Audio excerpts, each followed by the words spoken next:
So hey guys, welcome to another Warframe video, and Specters of the Rail dropped yesterday and it changed a lot of stuff, so I thought I would make a quick video to kind of get you started with this new update. So first up, the solar map has changed and it kind of looks like the original one rather than Solar Chart 2.0, which we've had up until now. And the most important thing here is that you no longer move from planet to planet by defeating bosses. Instead, each planet will have a set of junctions that connect it to other celestial bodies. If you click on the junction, you will see a list of requirements. In this case, we have defeat 150 Frontier Grenier enemies on Earth, sabotage 3 toxin injectors at E Prime, complete any alert that's in the game, and complete the Once Awake questline. I've already finished this junction, so I can't show you what it all looks like, but I can show you another junction. Once you enter the junction, which by the way looks amazing, your Kavat will get stuck in a wall, as it always does, but there will be a console at the end of a short hallway. You can go there and check what objectives you have finished or have not finished, but this is kind of pointless because you can see that from the solar map. But once you finish this, you will get the rewards that are listed down below, and you will have to fight a Spectre and activate the junction. I really don't want to show you what the activation of a junction looks like because it's really cool, but each junction will have a Spectre that you have to find to get to the final console. In this case, it's a Loki Spectre. Now, the reason why I originally shown you the Mars Juncture on Earth is because that's the one you need to do in order to unlock the new segment for your landing craft. This is the Void Relic Refinement segment, which is how we farm Prime items now. There are 4 different types of them: Lith, Meo, Neo, and Axi, or Tower 1, Tower 2, Tower 3, and Tower 4. And each out of the 4 types has different subtypes, and each of the subtypes will give you different Prime items if you seal a fissure with them.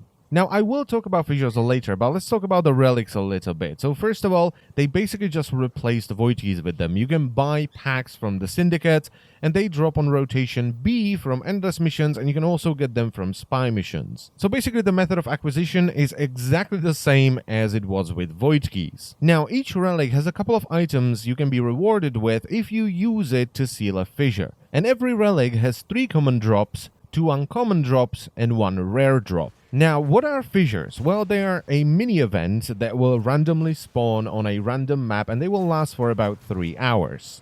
There's always plenty of them to do, and they will vary in tiers based on the enemy level. And of course, based on the tier of the fissure, you will use a different relic. The easiest way to find the fissures is to just go to your navigation, click this button, which will open up all the fissures that are currently available in the game, and just do it. This will open up a window that will let you choose the relic that you want or run the mission without a relic. Once you locate a fissure in a mission, you will just walk up to it, activate the use button, and it will start the event. The event is timed, and if you fail to finish the event before the time runs out, the mission will fail. The event itself isn't too complicated, it just spawns a bunch of corrupted enemies that have a chance to drop a special item when you kill them. What you need to do to finish this event is pick up 10 of these items and bring them to the fissure. Once you did that, the fissure will close and you can extract. Now, you might be thinking, well, you're in the Void, are you gonna get another item? No, Void is now just a regular map that you can do without using a key, and it doesn't have any special rewards. It does, however, have some of the highest level missions in the game, with some of the enemy levels being between levels 40 and 45. And this is pretty important because if you find a fissure in one of these levels, be careful. The enemies that are spawned in by the fissure are higher level than the enemies in the mission. So if you get the fissure in a mission that's level 40 to 45, the enemies will be level 50 or above. Once you run to the extraction, you will see a new screen.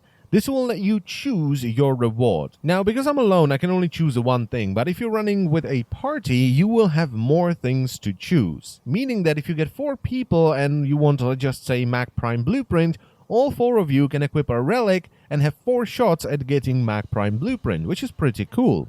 However, everyone has to equip the correct relic, of course. Now, that's not everything that you get from sealing a fissure. You also get void traces. You can see I got 24.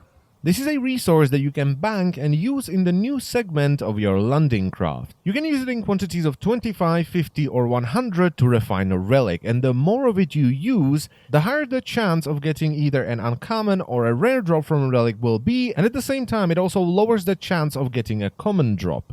It basically just creates a new relic that will have different drop chances that are tilted more towards the uncommon and rare drops. I think this is a good thing because you can still farm the same amount of primed stuff if you just do fissures over and over and over again, so you can still farm a ton of stuff for Baraka tier, but it's much easier to get a specific item. Personally, I think it's better, but then again, I've only played with this for 7 hours, it's new, so only time will tell. Another thing that has changed is the market, and I trust you are intelligent enough to figure that out on your own, so let's move on to Kavats. These are a cat companion, and in order to get them, you will first need to get a new segment for your incubator. The blueprint for the segment can either be obtained from the Tenno lab in your dojo if you want to research it, but personally I got it as a drop, and I think it was from a Haika master in the Daralek. Now, once you get the blueprint, you will need 10 Kavat DNA samples to build a segment, and then 10 more DNA samples to incubate a Kavat. And as far as I know, the only way to get these DNA samples is by scanning feral Kavats in the Daralek with a codex scanner.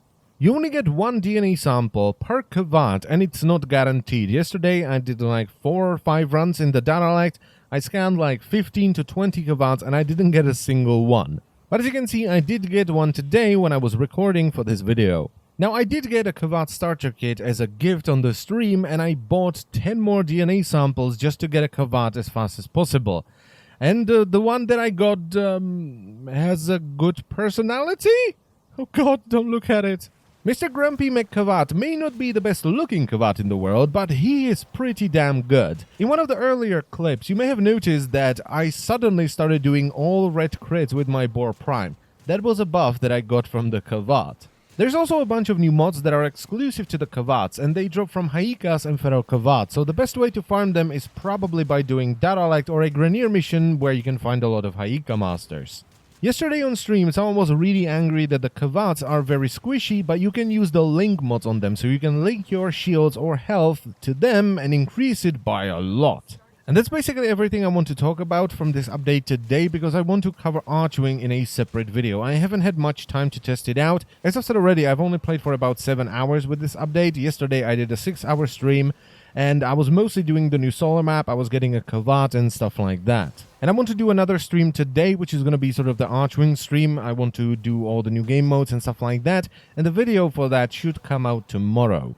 And yes, I will be streaming on YouTube once again because A, it's more convenient for you guys, and I also can't authenticate my Twitch stream through XSplit for whatever reason. So that's pretty much it for the video. I thank you very much for watching once again. I hope the video was helpful, and I will see you next time. Bye-bye.